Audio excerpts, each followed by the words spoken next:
Women's Successful Living, and Soulful Self-Care Conversations. I'm so glad you're joining today. And today we don't have a guest. Today I want to share a story with you, and it's my own personal story, my personal journey. It's around part of what you hear us talk about often on the podcast, and that's about divorcing my parents. And today specifically, I want to speak to you about divorcing my mother and the journey that I've been on in this progress.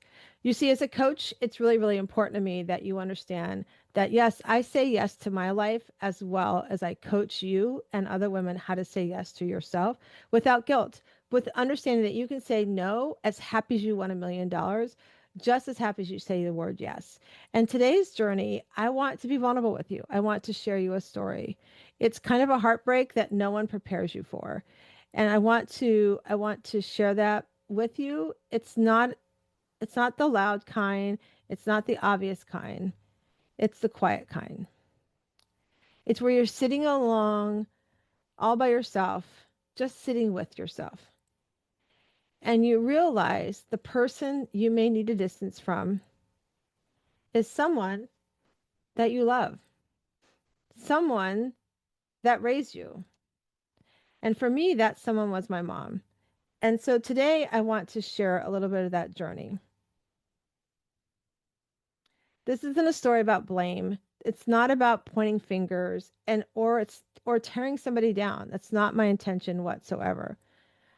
My story I want to share with you today is about what happens when love and self-protection collide. And you have to choose what you're going to do next. Because sometimes the strongest thing you can do is set a boundary with someone you never, ever thought you would. And if I'm being honest with you, it did not happen overnight. It wasn't one moment, it wasn't one argument, it wasn't one situation. It was a pattern. And I'm sure some of you can relate to patterns that of people and how they treat you or how they show up in your life. And that's what this is about for me. It was about a pattern across lines of interference, of situations that just kept escalating for me and pulling me into a space that did not feel safe or steady. There were other people involved, voices that added to the chaos. Oh my gosh, voices I never expected to add to the chaos. Situations that went away further than they should have, way further than they ever should have. Especially because some of the people that were involved were my mentors, were people I looked up to growing up, people I would call for advice, especially as a parent. And even to the point where things escalated so much that the police got involved. I remember thinking, how did we get here? Not just out loud, but deep in my spirit, like really pulling at my soul and really asking God, like, how did this happen? Where did it come from? How did we get here? Because this wasn't just stressful, it was so heavy for me. And I think if you've been listening to my podcast and following along over the years, I know that you can hear it in my heart and the pull because I was as much a daddy's girl as I loved my mother, and I was there for my siblings growing up when my dad went off to war. But here was the thing. It was affecting my peace. It was affecting my energy. It was even affecting my ability to show up for my life and for the people who depend on me, to show up for me, my family, my husband, my sons. But here's the truth. I kept trying to manage it. I kept thinking if if I just handle this better, if I just stay calm, if I just fix it, as a people pleaser, we think we can fix everything. We can, all these things come to our mind, especially as a people pleaser. If I just did this, if I just said that, if I just changed this, if I just asked that. But here's a problem. It wasn't something that I could fix because it wasn't just one situation for me. It was the pattern. And patterns don't change until someone decides to interrupt them. And I knew there needed to be an interruption. And that's where everything started shifting for me. That's why I want to start this journey. This is going to be a couple different episode. So I hope you pull up a chair, have a cup of coffee or tea. I hope if this resonates for you, you take some notes. You understand if you need help, you can reach out to us just down below. We have our contact information because I want you to know you're not alone. And for me, that's where everything shifted. Because here's the thing, there wasn't just one breaking point, it was a moment of clarity for me. That clarity is where I realized I wasn't just tolerating something anymore. I was betraying myself to keep the peace.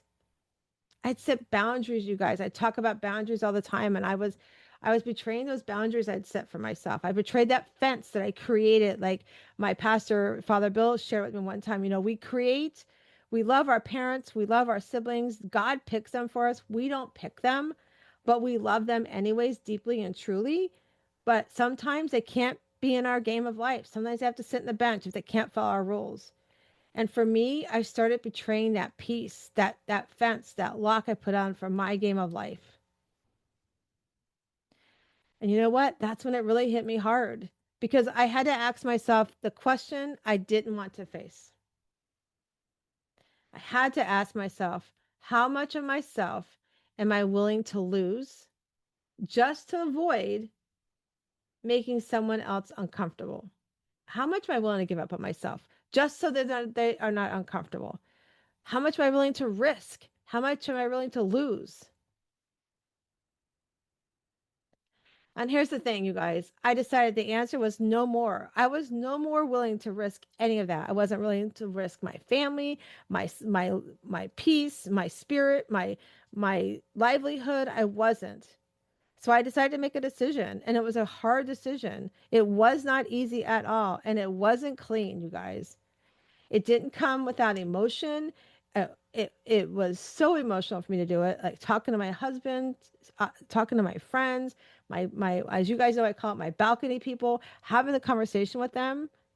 It certainly did not come without emotion, as I said. But you know what? Here's the thing. It was so clear, so clear. I knew I had to draw a boundary. Not out of anger. I wasn't doing it because I was angry. Was I disappointed? Sure. But I wasn't angry. And it wasn't out of punishment. I wasn't trying to punish anybody. I wasn't trying to do anything to anybody to hurt anybody. I was trying to do it out of protection. I needed to protect me. I needed to protect my soul. I needed to protect my spirit. I needed to protect who I was becoming. Protection for my peace. I needed to protect my family and my life for everything I worked to build. I mean, that boundary truly meant creating distance. I had to create distance, and it was the hardest thing that I ever had to do is create that distance. And let me tell you something real. I want to be very honest with you. Just because it was right didn't mean it didn't hurt like heck.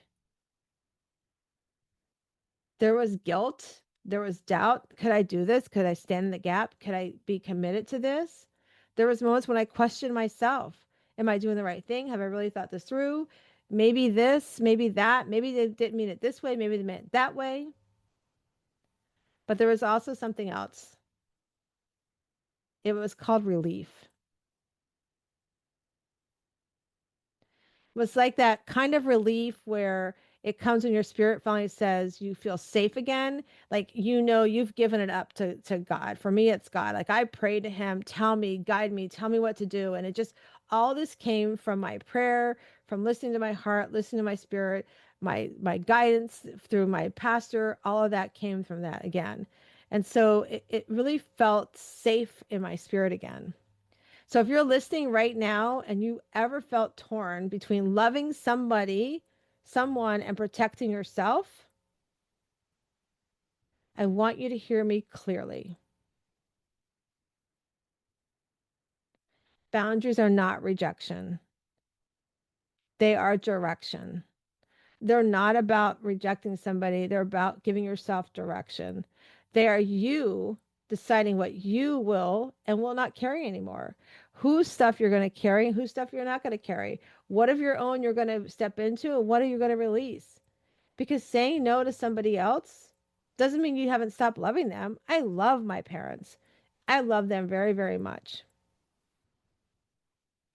And sometimes it means you finally have to start loving yourself.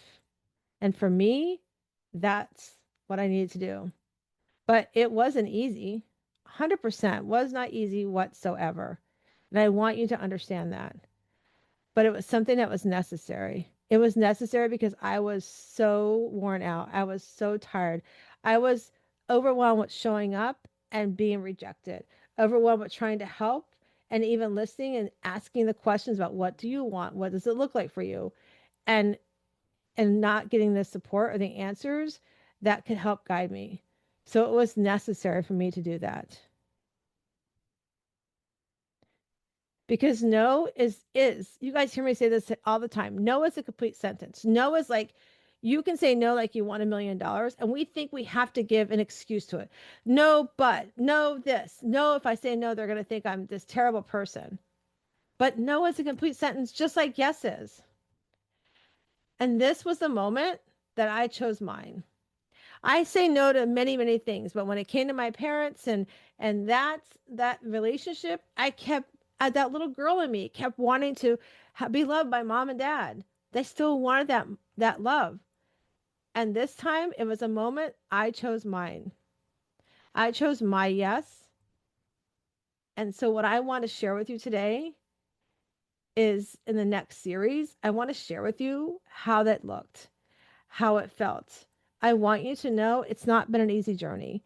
I want you to understand that when we are in a place in our life where we have to show up for ourselves and we have to do what I call divorce our parents or separate or say no to those things, it's because it's a necessity. It's for your peace and your spirit. So I hope that you come on tomorrow and listen to the next episode next week and learn more about this journey, about what I went through in the divorcing of my mother and what has transpired since then. And in the meantime, I want you to know if you are somebody who struggles with saying no, if you are being pulled in every kind of direction and you are not pouring from the overflow of your cup, I want you to know it's time for you to stop.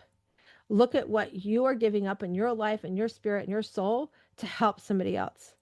And if you need help with that, if you need help redirecting, need help setting boundaries, understanding what your joy is and how to start living with your joy again, I want you to just go to wsliving.com. That's wsliving.com. Grab a cup of tea with me and let's talk about what your joy looks like.